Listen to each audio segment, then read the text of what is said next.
Hello, and welcome to whatever the hell this is.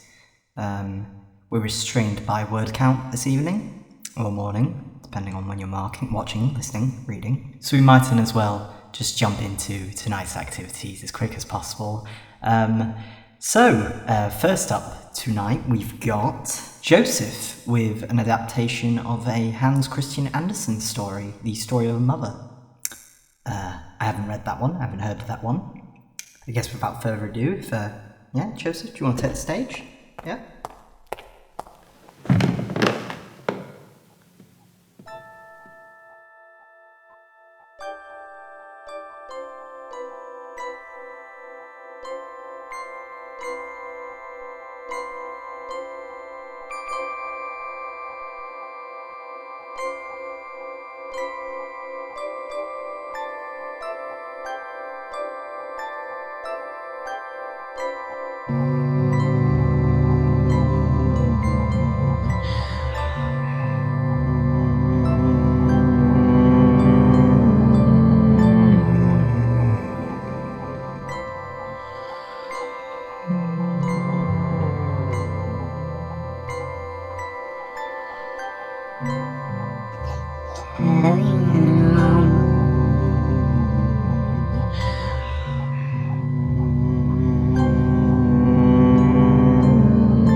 That was uncomfortable and weird. And he's leaving.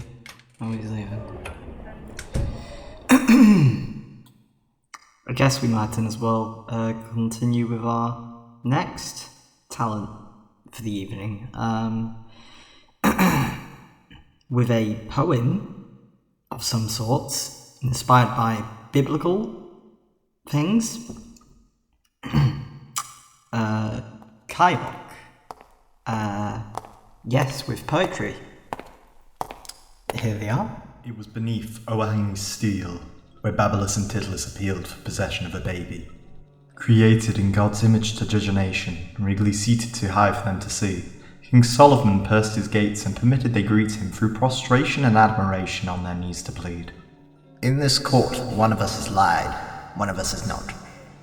One of us has turned to pandemonium and pacified his relationship with God.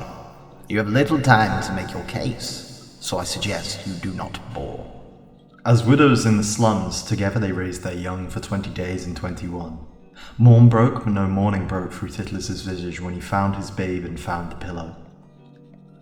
Oh, Babylus, Babylus, you overlaid youth. See, this babe is yours.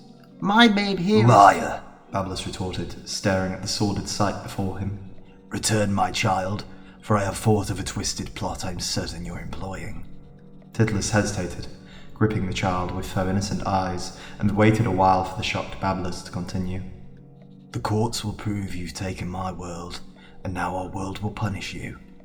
And so it went for my baby, Sol, Babylus and I, Titlis concluded, eyeballs swimming and eyelids colluding to spin a contorted vision compelling. Unsure but so sure, Babylus spoke. Obviously, Your Highness, you won't be taken by this plying tongue. He's a liar. He's holding my young ransom with a gaze and tone befitting of a demon. Even seeing him I'm seething. See? That minor bruised arm was of my accidental making. Those protruding ribs were crafted by the father and Adam and its mother and myself. Not he. The courtroom stayed still, frozen by the chill that ran through the bodies of those who watched. And yet you argue with me. Your supposed child stands 12 feet away and your mouth moves calmly. Diddlers cry for your loss, and you're hot with self-righteousness, not love. So here's my decision. Hand me the babe, and I'll make an incision from any angle with perfect precision so you might both leave satisfied. Ha ha ha. Ah, Titulus, you shake. Your head makes movements much like Babylus's mouth made. Frantic and desperate. This is clear to me, as judge and jury, that I should execute upon my conscience, and my conscience tells me this. Titulus, your family is safe from the rage felt by he who once called a friend, for he will meet his end in our jail up on high. And so the sentence was concluded, and the men were ushered to their issued institutions. One crying and nursing the child of the silent other to the free world, fortified in his actions, while the other walked 5 floors like a lost soul, escorted across the Styx, through to the 7. He did not weep. On the 207th floor, Babylus was bedeviled by the labour cast by a king to his lower. For 40 years of solitude, punctuated by work without gratitude, was what made his days. His nights were spent shaking, his cell walls breaking at the seams to let the cold into his veins, and he was chilled. He was furious. Memories of his child and Titulus would haunt him through the worst of it, when blood would show and his tears would arise, but never fall. Building each cell atop one another like God, or Frankenstein, or a writer, whatever creator one would prefer, anguished by that creation, that blasphemous project, projected by the astral wants Solomon, to one of the clouds, each floor existing for the one above, each floor housing malefactors and the lost in a vertical labyrinth of woe, each floor. 2 more years, countless more floors, but the nights had begun to show the reaped rewards of that he'd sown in secret while the moon was aglow. For each time a dove would land in his cell, Babylus would extend a hand to God's sign until it would approach. When it would, he'd stroke the creature's neck before snapping, plucking, and throwing it back. In rags he stuffed the feathers, waiting for the right time and weather to dare for his escape. His plan was thus. When working in the sky, I will use engineered wings to glide from the cloud scraper to safety. Cold will serve as double agent to freeze the wings and take me from the pinnacle to the base. The rest of the journey, guided by hate, concealed by the feeling of fate conspiring against me all along. Songs will be sung of the man who flew too close to my sun and was hung from the wires of the slums. Sweet songs. And that day came quick. The ramparts were slick with the rain and sleet from where October and December meet. The wings were bone and sinew and gore, sticking together through clever thinking and violent want. He screamed, I am Babylus.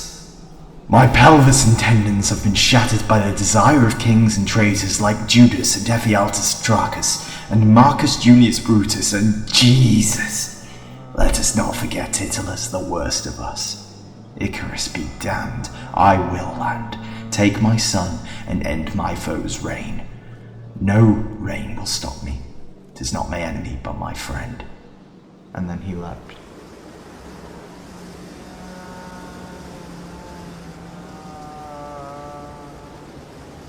His words stayed fragile in the annals of his chest as he glided through the heavens, bluing fingertips frosty in descent, and his wants for revenge were put at rest, along with the other wants, the wants for song and sun and freedom, all gone, melted away by the intensity of that winter ride. Miles from where he'd resided and miles from himself. Babylus' cells collapsed through the fall, elbows peeling and tongue tearing off. Hypothalamus resenting the cold until... nothing. Warmth. And then he landed.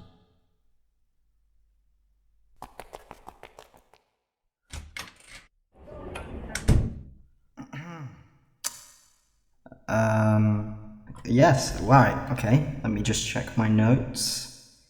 The next performer, next talent, or whatever. Oh, great. No, this is an essay?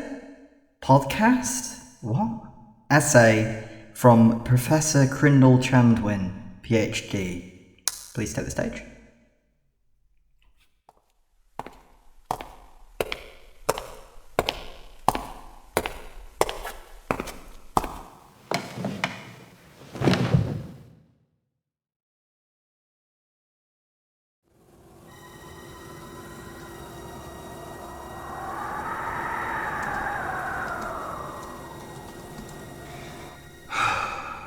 The first time I heard the name of Osamu Dazai, I was at a house party. I met a man in a leather coat who regaled to me the story of the author who, after killing his girlfriend for a double suicide that went awry, committed suicide, leaving behind one of Japan's most widely read novels, Ningen Shikaku. In English, that's disqualified from being human or no longer human, or even recent renditions call it a shameful life. In England in 2010, in that dingy house party, that man in a leather coat was wildly inaccurate, and had likely heard the tale online as it is often misreported. Osamu Dazai was born in 1909 and died in 1948, and he published many influential texts throughout his short-lived decade-and-a-half career. He's renowned for his mental instability, first attempting suicide in 1929 at the age of 19, and was subsequently disowned by his family. He eloped with a geisha, Hatsuyo, and married her in 1931. Shortly thereafter, he had an affair with a hostess named Shimiko. Following a 2-day drinking binge, the two took sleeping tablets and threw themselves in the river. By chance, Dazai was rescued by a fisherman, while Shimiko drowned. He made many more attempts on his life over the next decade, and on June 13th, 1948, shortly after publishing Ningen Shikaku, he successfully enacted a double suicide. Osamu Dazai and his partner, Tomoe Yamazaki, drowned themselves in the Tamagawa Canal, and their bodies were discovered 6 days later. As was Dazai's last unfinished manuscript, Goodbye.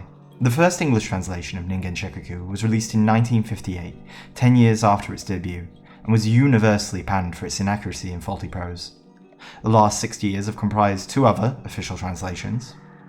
Donald Keene's translation in 2012 was considered the best version until the translated release of Shameful Life by Mark Gibeau in 2018, though both are still contended and controversial in many aspects of their execution, adaptation and delivery.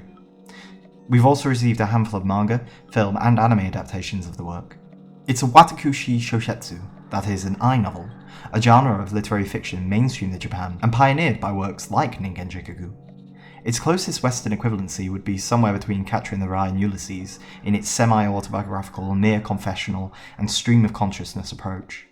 Ningen Shikaku concerns Obayozo, the insert for Osamu Dazai, and his melancholic reflection of his life across 3 chapters, which he calls memorandums. In order to illustrate why that man in a leather coat in a house party in England in 2010 could have derived the conclusion that he did, I've cross-referenced every available English version of the text over the course of a decade.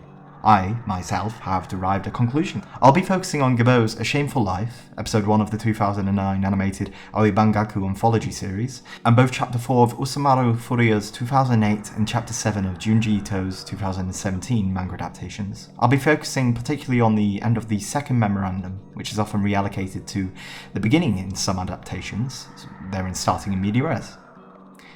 In this scene, a dejected Obayozo mirrors Osamu Dazai's youth by attempting a double suicide with his partner. In the original text, the two agree to end their lives, inebriate themselves, and overdose on sleeping tablets before throwing themselves in a rushing river. By chance, and with no conscious intervention, Obayozo survives, while his recently met partner, a hostess named Tsuneko, drowns. He is then condemned by those in his life, further spiralling his mental instability. However, it's important to note how in the original text, Oba's survival is framed as divine intervention against his agentic will. His desire was to die at sea, and therein his survival is perceived relatively misfortunate. This is worsened by the causal effects not dying then has on his life. In every adaptation, this incident is reframed to remove agency from Oba and incidentally make his preceding survivor's guilt more digestible at the cost of literary honesty. This includes the revered contemporary English translation authored by Ghweulch, whereupon the scene is framed as them leaping into the sea after calmly composing themselves, illustrating their commitment to the act. I took off my cloak, lay it next to the obi, and we leapt into the sea. The woman died. I alone was saved. While comments could be made concerning its succinctness, it's the final clause that stands out to me. I alone was saved. Once more, Oba's not dying is depicted as something he wanted, as though this impulse were, ultimately, a silly one. Studio Madhouse's Aoi Bongaku beautifully abridges and adapts the narrative across multiple episodes. Once again, they lean into the dramatic to a detriment.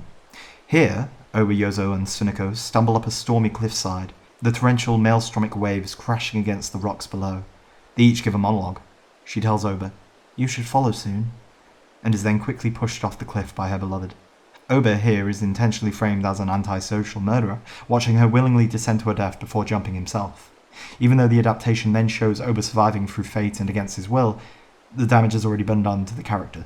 There's very little nuance. The manga adaptations by Osamu Furyu and Junji Ito prove no fairer. The latter illustrates the two figures walking slowly, wandering into the ocean together, whereupon Oba metaphorically deconstructs at the moment of his death, disdaining his father and proclaiming, "I don't want to die." He is then rescued somehow and resuscitated somehow. Meanwhile, her rigor mortis has settled in, leaving her hand outstretched towards the sun, the lazily inserted butterfly tattoo on her hand made vivid in its glow. Like it's free now. Do you get it? The entire scene is conveyed with romantic passion and impulse, not impulse brought on through anhedonic and impassionate ennui.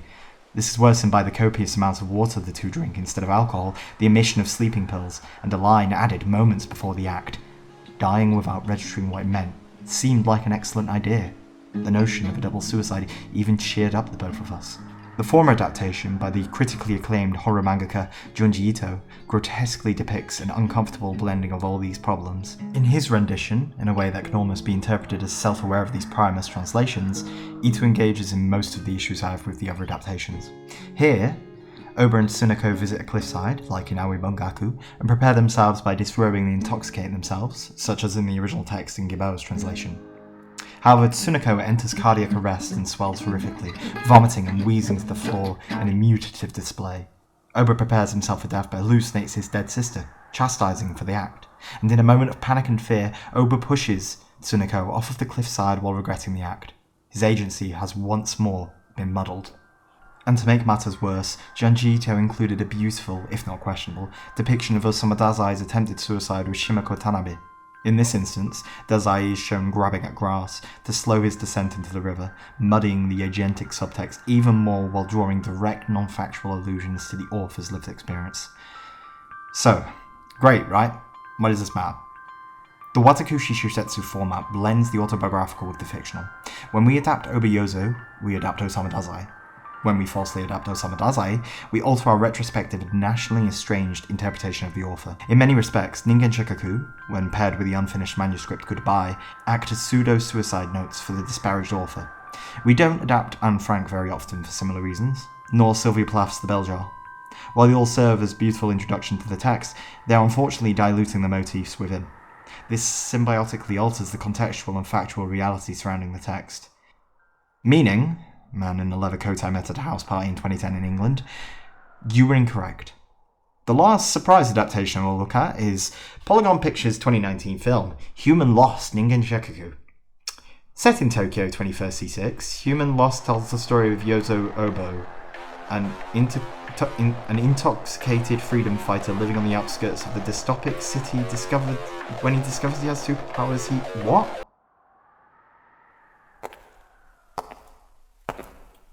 And next is... Oh my god! What the fuck is...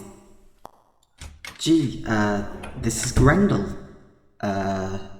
Here to talk about...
Of course you can. What have you just experienced? Not what have I just experienced. Damn it. You knocked it up.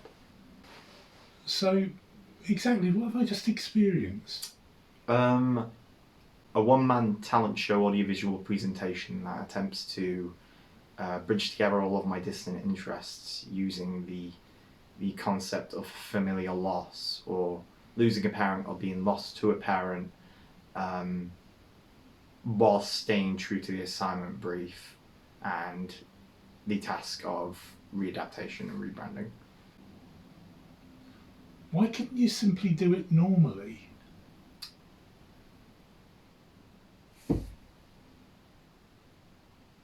Why I wanted to the limitations of the assignment brief. So exactly what was it you were trying to achieve with the your piece Story of a Mother? I was attempting to deconstruct Hans Christian Andersen's tale, The Story of a Mother, down to its emotional or intrinsic components, how it made me feel from a relative angle. There are a lot of personal motifs buried within it.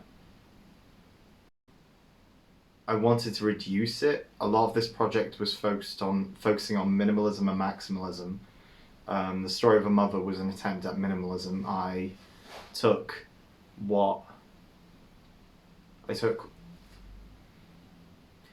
an already rather simple, complex but relatively simple short story written hundreds of years ago, and I through instrumentation, violin, vocals, piano and guitar, it primarily focuses with the loss of a child from the perspective of a mother, and I tried to keep it as human and honest as I possibly could throughout. If I was to do this the normal way, how would I talk about the story of a mother? It's not technically creative writing. The only discernible word in the piece is mum, and that I intentionally ran through a lot of filtering to further disenfranchise it from creative writing. I almost wanted to see how far I could go from creative writing as possible without leaving the perimeters set by the brief. Let me just fix my posture up a bit. Alright. Oh, you need to on the side. Like a knob. Okay.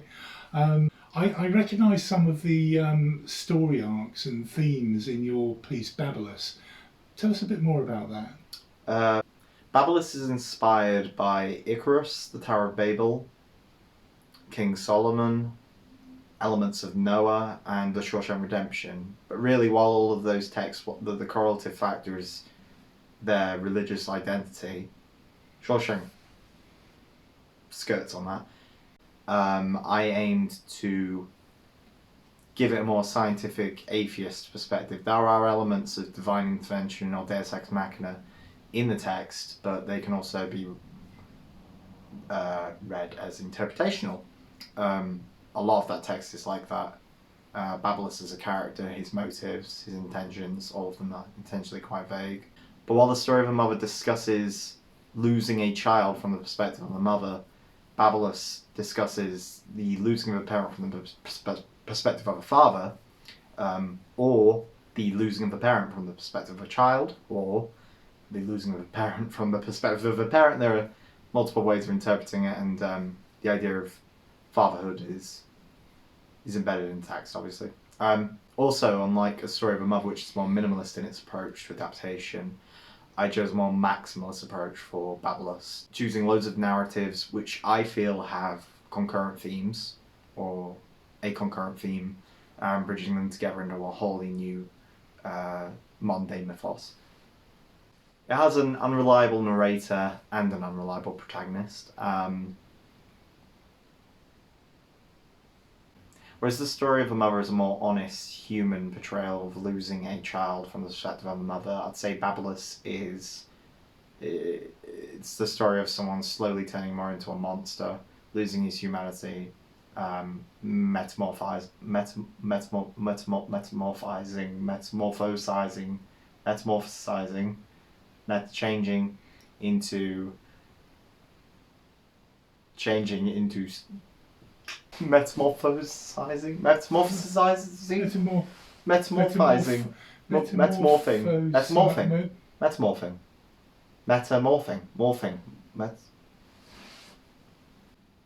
my brain's dead. Crap, I'm gonna give you. I feel like, despite how much time I put into Babylus as a piece, there's still a lot of room for improvement. I constantly reflected on the words, my word choice, and the stanzas, and yet I know in a decade I could definitely touch it up and make it better. Similarly, my original intent was for this to be prose. However, due to word count limitation, I decided to go for a poetic format, somewhat similar to John Milton's Scene in Paradise Lost, which is another work that is alluded to quite heavily throughout it. Did you enjoy creating it? I liked getting into the headspace of the characters. I liked channeling the concept and the ideas, and seeing the way that all these ideas connected. I'm far more familiar with Story and the Mother and the Babylus pieces. Tell me a bit more about the Grendel piece. Grendel, Gongan. Grendel, Gong.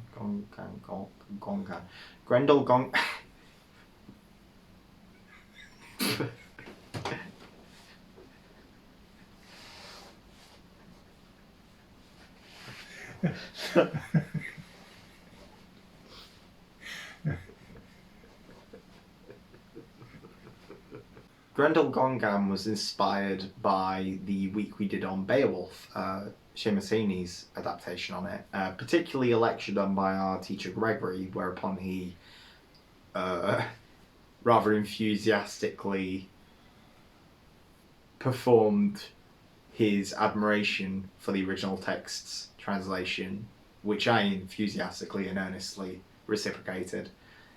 It builds on the motifs of the previous two works, primarily in the idea of losing a child, or in this instance being lost to a parent, because it's from the perspective of the child this time, which is Grendel. I mainly adapt the scene just before Grendel's death, while he's yearning for his mother, and shortly afterwards while Beowulf's panting. And I aim to blend the maximalist approach and minimalist approach of the previous two works. Maximalist in terms of the audio-technical work, and minimalist in terms of the way I approach the adaptive process. There's a line in one of the more famous translations of Beowulf which goes something along the lines of, "The snares sampled in the high hall." So that's why there's loads of snare in it, and I also did the vocal aspect in one take at 2 a.m. in a abandoned church. Not quite a high hall, but just to take that adaptive process that furthermore literally. So how do you feel the project as a whole went? It had its hurdles, and of course it was excess by design. None of it was really necessary. Not even this. None of this is necessary. And that's kind of the point, I suppose. I just, I was inspired and I wanted to do as much as I could with creative writing, prose, poetry, graphic design, art, guitar. I've learned piano, and I've got an album coming out in a month. And I feel not much of any of this could have occurred without the last couple of months' inspiration and the events that have transpired in my personal life. That said, there are loads of problems with it. There are things that could be sorted out. Would you say some parts of it are still a work in progress? All of this, what you've just seen, is finished and complete, and that's it. But like, there are parts of it that might be recycled. I was just going to ask you, Sorry.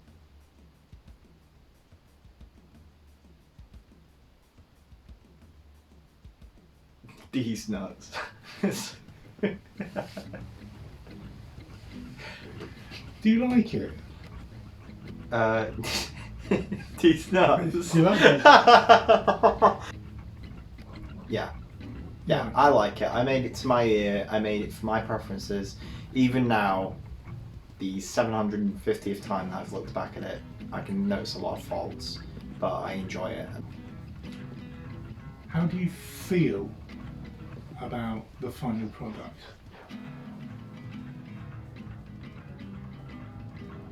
I feel